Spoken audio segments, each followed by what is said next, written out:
Bueno, hoy tenemos un caso nuevo. Este niño llamado Felipe se anda portando muy mal y no estaba pudiendo grabar porque no paraba de ladrar. Está en proceso de crecimiento, así que vamos a ver si puedo grabar con él acá, que es la única manera que no ladra. ¿Te vas a portar bien? En 1985, John y Linda Sohus desaparecieron de su casa en San Marino, California.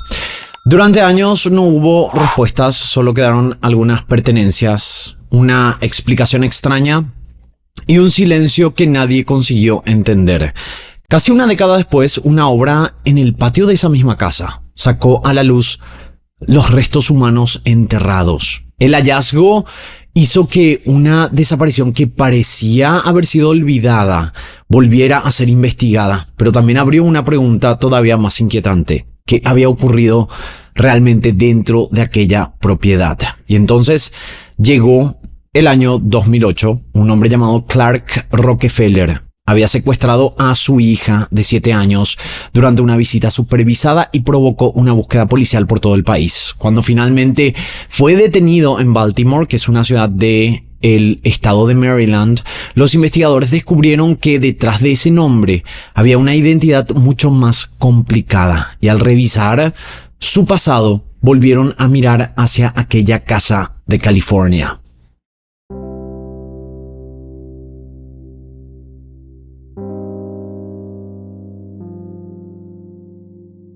Era 5 de mayo de 1994, ya habían pasado casi 10 años desde una desaparición que muchos vecinos prácticamente habían olvidado. En una casa de San Marino, un barrio tranquilo del condado de Los Ángeles, unos obreros estaban trabajando en el patio trasero. Cavaban la tierra porque iban a hacer una reforma, al parecer para construir una piscina en el lugar para un nuevo propietario. Era un día de trabajo como cualquier otro. No imaginaban que fueran a encontrar algo relacionado con un crimen, pero mientras seguían cavando, apareció algo extraño entre la tierra. Uno de los obreros movió la tierra con las manos y vio lo que parecía ser un hueso. Al comienzo pensaron que podía ser de un animal. Igualmente avisaron a la policía. Lo que había empezado como un día cualquiera estaba a punto de convertirse en el descubrimiento de un caso que llevaba casi 10 años sin respuestas. Cuando llegaron los policías, revisaron el lugar y aseguraron la zona para que los peritos examinaran el hallazgo. Estos empezaron a trabajar con mucho cuidado, tomaron fotos y revisaron cada parte de la tierra antes de moverla. A medida que avanzaban, se dieron cuenta de que no se trataba de un solo hueso. Fueron apareciendo más restos. Poco a poco descubrieron que era un esqueleto humano. Los peritos llegaron a una primera conclusión: no pertenecían a un niño, sino que estos huesos eran de un adulto. Lo más llamativo no era solo el hallazgo, sino el lugar donde apareció. Era el mismo terreno donde años atrás vivió una pareja muy conocida en el barrio, una pareja que desapareció y nunca fueron encontrados. Y a medida que pasaron las horas, esa coincidencia empezó a llamar la atención. Esta pareja era un matrimonio joven que había desaparecido a mediados de los años 80. Eran John Sohus y Linda. Con el paso del tiempo, la investigación se fue apagando y el caso terminó olvidado en un archivo, sin respuestas y sin un cierre. Y casi 10 años después aparecieron restos humanos enterrados en el patio de esa misma casa. Ya no era una simple coincidencia, parecía que existía algún tipo de conexión con ese caso. Esa persona llevaba muchos años enterrada bajo esa tierra. Si nadie hubiera decidido cavar justo en ese lugar, probablemente los restos habrían seguido ocultos por muchos años más. Y ahí aparece la gran pregunta: ¿quién era esa persona? ¿Cómo terminó su cuerpo enterrado en ese jardín? Y si tenía algo que ver con la misteriosa desaparición de aquella pareja. Eso es lo que vamos a descubrir hoy.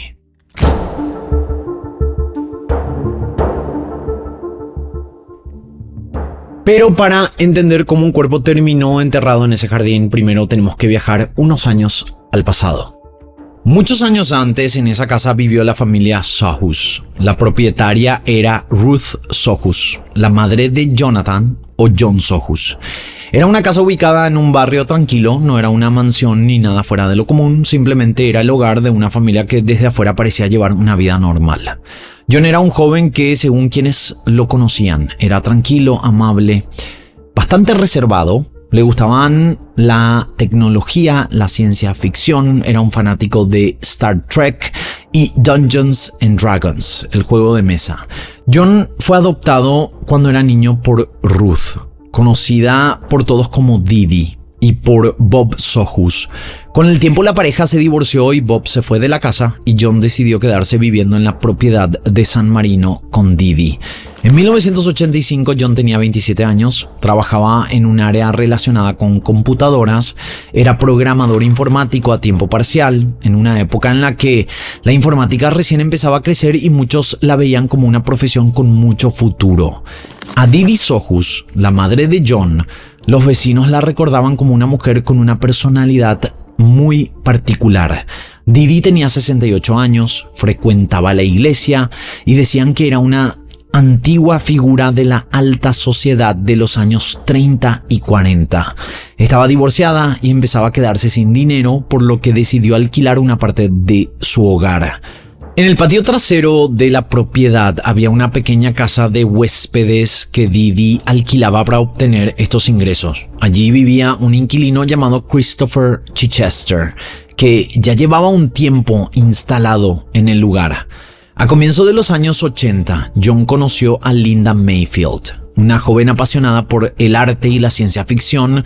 Al parecer se habían conocido en una reunión de aficionados o en la librería donde Linda trabajaba.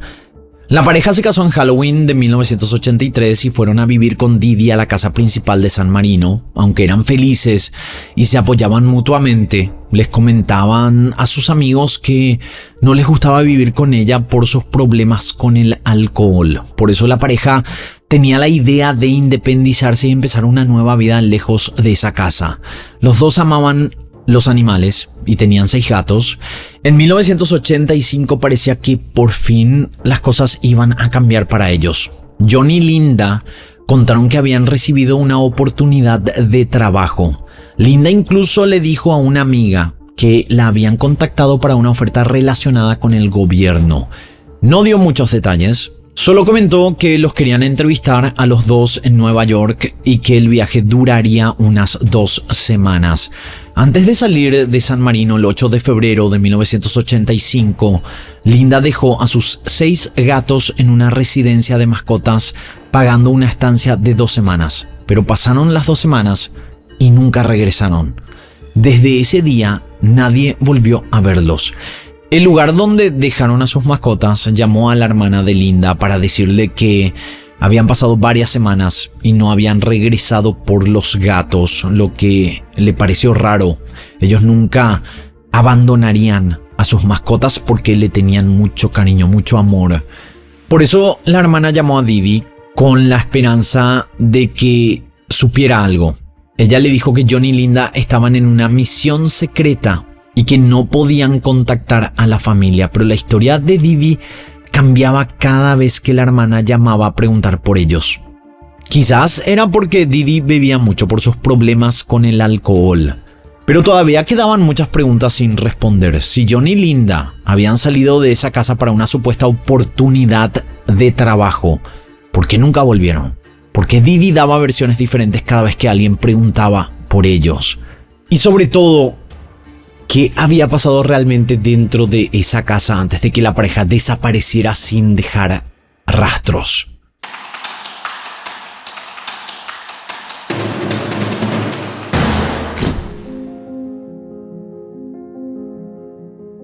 Mientras los peritos intentaban confirmar la identidad de los restos, los detectives volvieron a revisar el caso de desaparición del año 1985.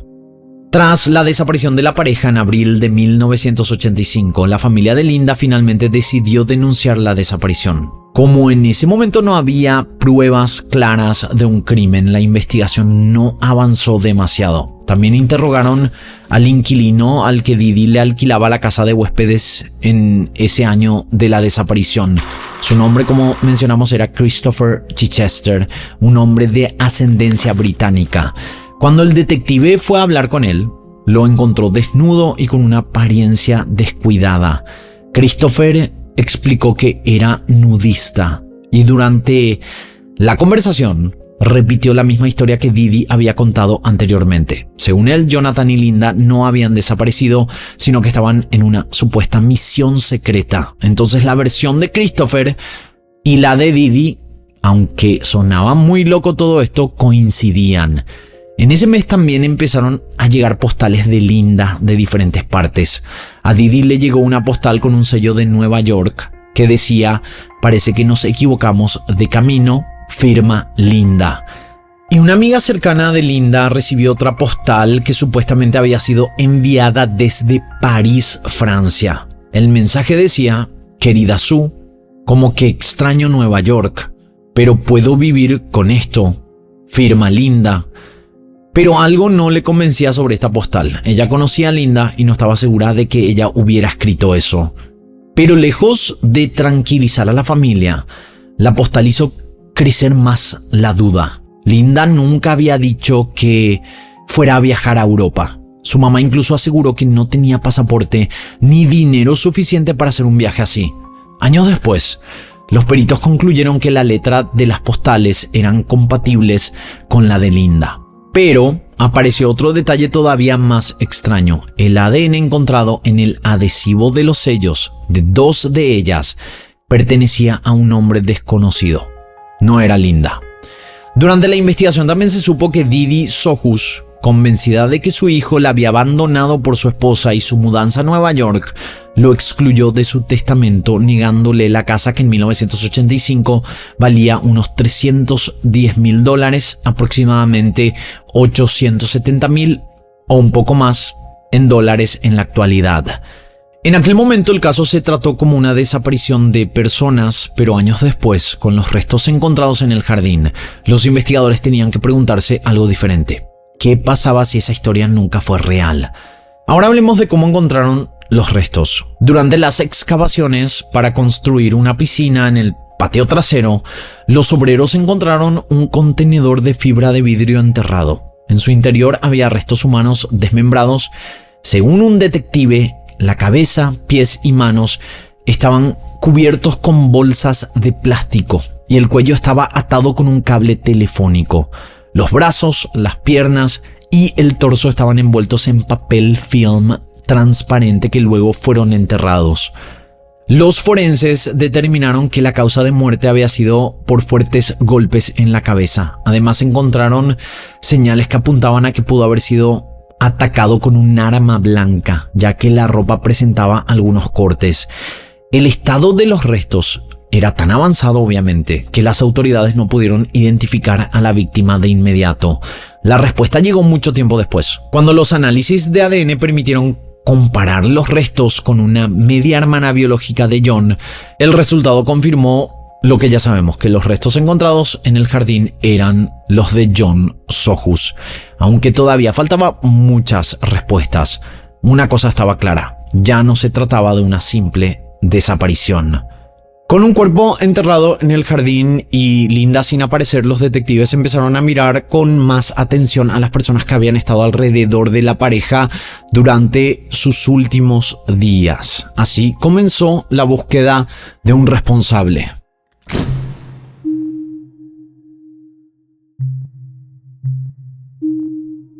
Al principio, los detectives tuvieron que revisar todas las posibilidades. Como Linda seguía desaparecida, no descartaron que ella pudiera estar involucrada en la muerte de John. Los investigadores hicieron lo que suele hacerse en este tipo de casos: mirar a las personas más cercanas a la pareja. Los investigadores hablaron con familiares, amigos y vecinos para intentar reconstruir los últimos días de John y Linda. Pero no apareció públicamente ningún conflicto concreto, amenaza o denuncia previa que explicara su desaparición. Así que la atención empezó a centrarse en las personas que estaban cerca de ellos y que podían saber algo sobre lo ocurrido en aquella casa. Una de ellas era obviamente Ruth Didi Sohus, la madre adoptiva de John y dueña de la propiedad. Didi vivía allí y fue una de las primeras personas que la policía necesitó entrevistar. Ella sostenía esta versión de que John y Linda se habían ido para cumplir una especie de misión secreta y que no podían comunicarse con sus familiares. Al principio incluso se negó a presentar una denuncia por su desaparición, pero unos 3 meses después cambió de postura y finalmente informó oficialmente que ambos estaban desaparecidos. Didi nunca fue acusada ni aparece en las fuentes como sospechosa formal del crimen, pero su explicación era bastante extraña. ¿De dónde había salido la historia de aquella supuesta misión secreta? Había una persona que aparecía una y otra vez cuando los investigadores intentaban reconstruir lo ocurrido. Christopher Chichester, el hombre que alquiló la casa de huéspedes de la propiedad. Él vivió allí unos años mientras que John y Linda vivían en la casa principal. La policía quiso encontrarlo para volver a hablar con él, pero Christopher ya no estaba. Había desaparecido del vecindario poco después de que John y Linda hubieran desaparecido. Durante años, los investigadores no consiguieron localizarlo. Hasta ese momento, Christopher podía parecer simplemente un inquilino extraño que había desaparecido en el momento equivocado. Pero mientras más investigaban sobre él, más claro quedaba que detrás del nombre Christopher Chichester había una historia mucho más complicada.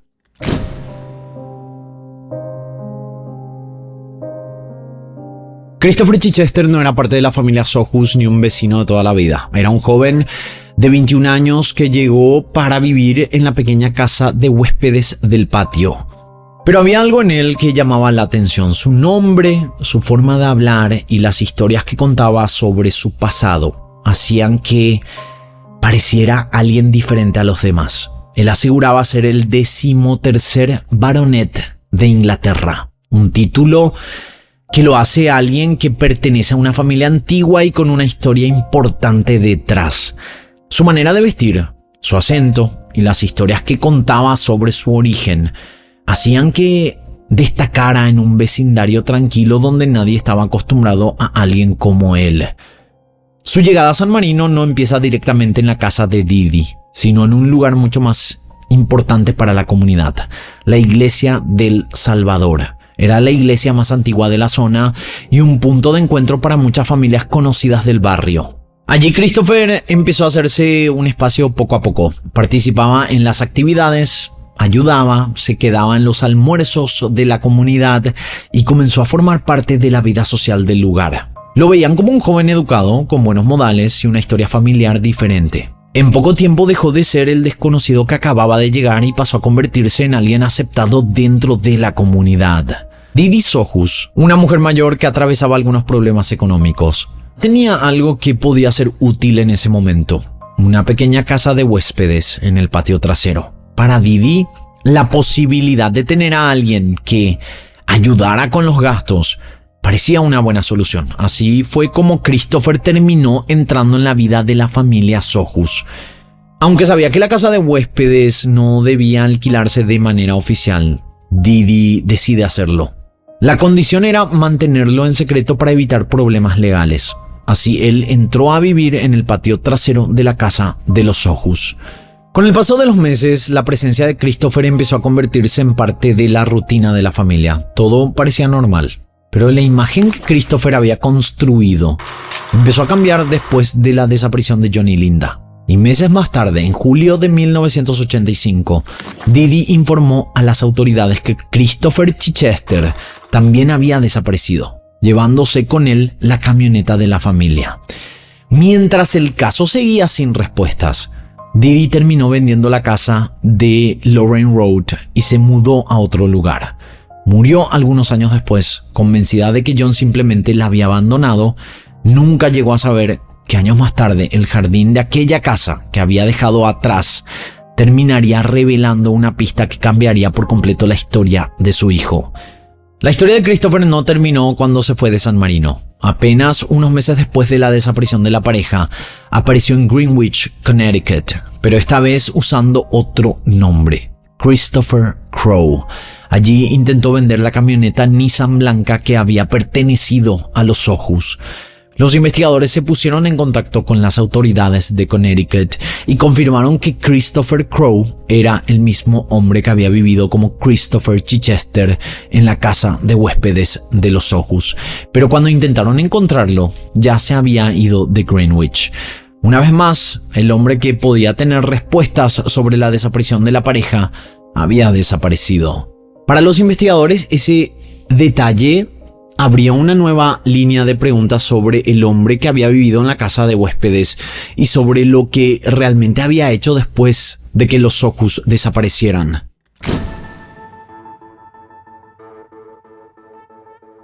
Mientras en California el caso seguía sin respuestas, en la costa este un hombre comenzaba a llamar la atención por un motivo muy distinto. Se hacía llamar Clark Rockefeller, un apellido que de por sí solo inspira confianza porque saben, mucha gente conoce a la familia Rockefeller. En ese momento nadie imaginaba que esa historia terminaría cruzándose con otra ocurrida a miles de kilómetros de distancia. Clark daba la impresión de pertenecer a ese mundo desde siempre. Se movía por barrios acomodados, frecuentaba clubes privados y asistía a reuniones donde la mayoría de las personas tiene dinero o una posición importante. Para quienes lo conocían, era simplemente un hombre educado con una buena situación económica y un buen apellido, porque ese apellido no era cualquier apellido. Era los Rockefeller, una familia de las más ricas e influyentes de Estados Unidos. Su fortuna comenzó con el petróleo a finales del siglo XIX y con los años el nombre quedó asociado al dinero, el poder y las grandes obras benéficas. Fue en ese ambiente donde conoció a Sandra Boss, una consultora de alto nivel y relacionada con grandes empresas. Se conocieron en Nueva York a comienzos de los años 90. La relación avanzó y en 1995 se casaron en Nantucket. Algunos años después tuvieron una hija a quien llamaron Wright. Desde afuera parecían tener una vida privilegiada. Sandra creía estar casada con un integrante de una de las familias más poderosas de Estados Unidos. Sin embargo, con el tiempo, empezó a notar vacíos en la historia de su marido. Clark cambiaba detalles cuando hablaba de su pasado. Evitaba preguntas sobre su familia. No mostraba fotografías de su infancia ni documentos personales. Y Sandra nunca llegó a conocer a supuestos socios de los negocios que él decía dirigir. Con esto la relación se volvió cada vez más tensa. Finalmente Sandra contrató a un investigador privado para revisar el pasado de Clark, lo que confirmó que muchas de las historias que él le había contado no podían comprobarse. La relación entonces, de esa manera, terminó en divorcio. No es una sorpresa. Para Sandra, la prioridad pasó a ser la custodia y la seguridad de su hija. El acuerdo final le otorgó la custodia principal de la niña a Sandra y limitó a Clark a 3 visitas supervisadas al año, a cambio de una compensación económica. El día que todo cambió fue el domingo 27 de julio del año 2008. Clark tenía programada una visita con su hija en Boston como parte del acuerdo de custodia. El encuentro ocurrió en una zona tranquila. La hija estaba acompañada por el trabajador social. Clark pasó tiempo con ella y la situación parecía seguir el mismo procedimiento de siempre. Lo que ocurre después pasa en cuestión de segundos. Mientras caminaban, un SUV negro se detuvo cerca de ellos. De repente Clark tomó a la niña, la subió al vehículo y el auto salió del lugar rápidamente. El trabajador social intentó impedir que se vayan e incluso llegó a sujetarse del vehículo, pero tuvo que soltarse para evitar sufrir lesiones graves. En ese momento, lo que debía ser una visita supervisada entre un padre y su hija se convirtió en algo completamente distinto. Un secuestro ocurrido en plena calle y a la vista de todos. La reacción de las autoridades fue inmediata. La policía de Boston activó una búsqueda urgente. Se revisó toda la información disponible sobre Clark, sus movimientos y los lugares donde podía intentar esconderse. Su nombre y su fotografía empezaron a circular. Se alertó a otras jurisdicciones y el caso rápidamente llegó a los medios. Pero mientras la policía buscaba a Clark Rockefeller, él ya estaba preparando una nueva versión de sí mismo. Empezó a instalarse en Baltimore, donde se presentaba como Charles Chip Smith, un supuesto capitán de barcos de alta mar. 6 días después del secuestro, la búsqueda llevó a los investigadores hasta Baltimore. Una agente inmobiliaria que había gestionado la compra de la vivienda para Chip Smith, entre comillas, vio el rostro de Clark Rockefeller en las noticias y se puso en contacto con las autoridades. Esa llamada permitió ubicar a Clark. Las autoridades realizaron una llamada relacionada con un supuesto problema con su barco para lograr que saliera del edificio. Cuando apareció en la calle, lo arrestaron antes de que pudiera ingresar a buscar a su hija.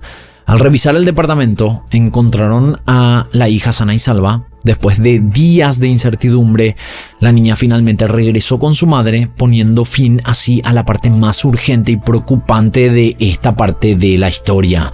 Pero para Clark, el problema recién comenzaba. Ahora debía enfrentar cargos por secuestro y 2 cargos de agresión por supuestamente empujar al trabajador social al suelo y luego ordenar al conductor que arrancara mientras el trabajador social intentaba subir al coche, quien sufrió heridas leves.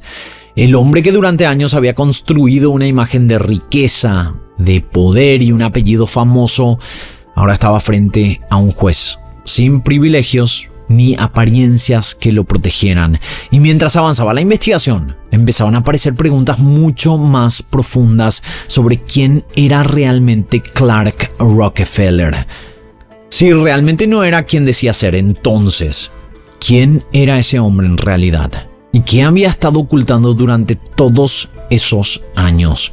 Cuando los investigadores revisaron su pasado, descubrieron que el apellido Rockefeller era solo una parte de una historia mucho más grande. Su nombre no era lo único que había cambiado, había utilizado otras identidades. Había vivido en otros lugares y dejado rastros de una vida que parecía no tener conexión entre sí, hasta que una de esas historias llevó a los investigadores de vuelta a California, a una casa en San Marino y a una desaparición ocurrida más de 20 años atrás.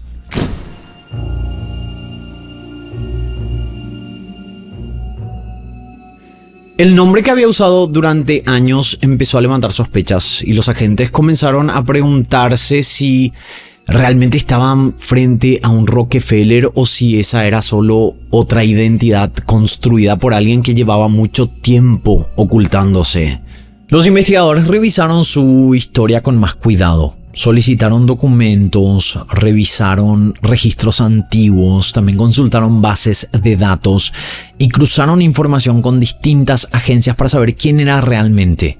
Y poco a poco apareció una realidad muy diferente a la que Clark había contado durante años.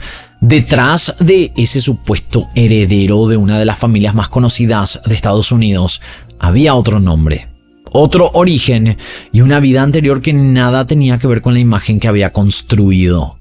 Su verdadero nombre era Christian Carl Gerhard Strider. Había nacido el 21 de febrero de 1961 en Bergen, Baviera, Alemania. En una familia común, su padre era pintor y su madre trabajaba como costurera. Llegó a Estados Unidos entre 1978 y 1979 como estudiante de intercambio cuando tenía 17 años aproximadamente. Pero con el paso del tiempo, su historia empezó a llenarse de nombres diferentes. No era solo una persona cambiando de ciudad, sino alguien que iba construyendo nuevas versiones de sí mismo.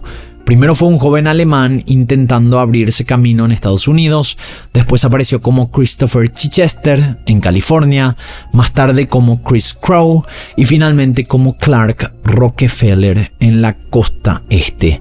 Cada identidad venía acompañada de una nueva historia, una nueva forma de presentarse y una nueva vida que parecía alejarlo cada vez más de su verdadero pasado. Lo que para muchos parecían vidas completamente distintas, ahora empezaba a verse como una sola historia contada con diferentes identidades. En los años 80, ese mismo hombre había vivido en California bajo el nombre de Christopher Mountbatten Chichester. Era el inquilino de la casa de huéspedes de los Sohus, en San Marino, la misma propiedad donde años después aparecerían los restos de John Sohus. Después de la desaparición de John y Linda, Chichester abandonó la zona y durante años logró mantenerse fuera del radar, pero su rastro no desapareció. Volvió a aparecer en otros lugares, con otros nombres y otras historias, hasta convertirse en Clark Rockefeller, en la costa este. Para los detectives de Los Ángeles y San Marino, la conexión cambió por completo esta investigación. De pronto, el caso que durante años había quedado en silencio volvió a ocupar un lugar central. El cuerpo encontrado en el jardín de la casa de Didi ya no era un hallazgo sin respuestas. Los investigadores tenían que revisar nuevamente todo lo ocurrido en 1985 y preguntarse qué relación podía tener aquel antiguo inquilino con la desaparición de John y Linda. En 2011, la Fiscalía del Condado de Los Ángeles presentó cargos formales contra Christian Carl Gerhard Strider por la muerte de John Sohus. La acusación era por asesinato en primer grado, lo que significaba que los fiscales sostenían que no se trató de una muerte accidental, sino de un crimen cometido con intención. El caso, que había comenzado con unos restos encontrados en un jardín casi 2 décadas antes, ahora tenía a un sospechoso identificado, el mismo hombre que había vivido en esa propiedad bajo otro nombre y que durante años había logrado ocultar su verdadera identidad.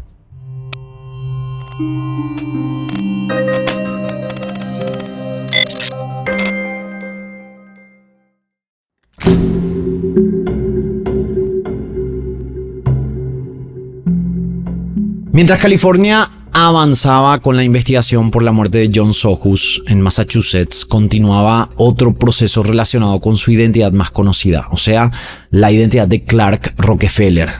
En 2009, un jurado de Boston lo declaró culpable por el secuestro de su hija, ocurrido durante aquella visita supervisada en el año 2008.